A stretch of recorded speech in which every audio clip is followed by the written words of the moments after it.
I would like to know whether the hijab is traditional or religious, and if women don't wear hijab, are they going to hell only for that?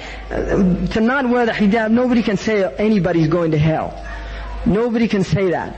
The hijab is shar'i. There's no doubt about that. It's not traditional. There are traditional forms of the hijab, which is a different matter.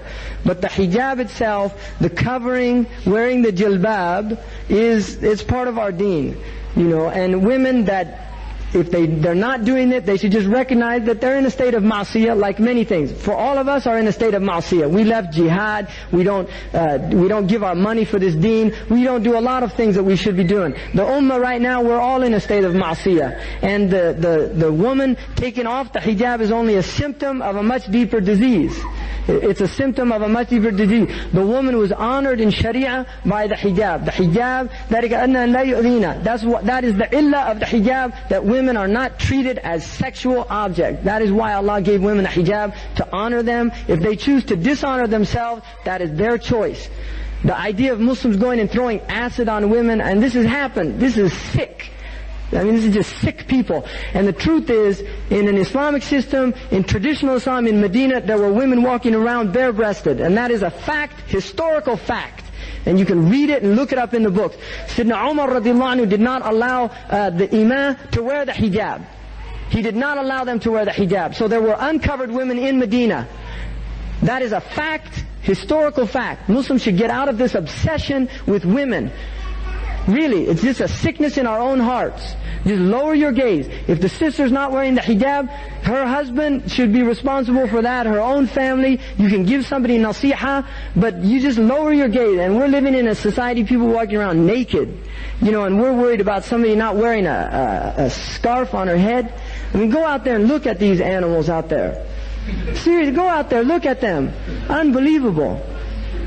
People really. And the other thing is, the hijab, a lot of Muslim men, they make it a hijab between a woman and her iman. Not all of you acting like Sahaba, and yet we want the women to act like Sahabiyat. And also another thing, I challenge any of you, just wear a robe and a turban one day out here.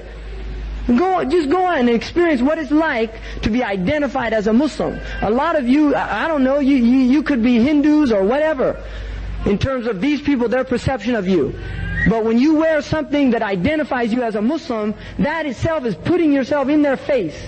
And for women it's a lot harder, because they have a stereotype that they're stupid, they're backward, they're ignorant, and that's the message that they're being given. They get stares, they get laughed at. Go out and experience that.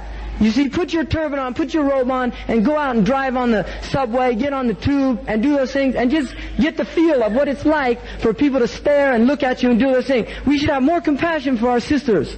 Wallahi, we should have more compassion for our sisters. And the reason why a lot of women leaving Islam is because we're chasing them out of Islam. And that's the truth.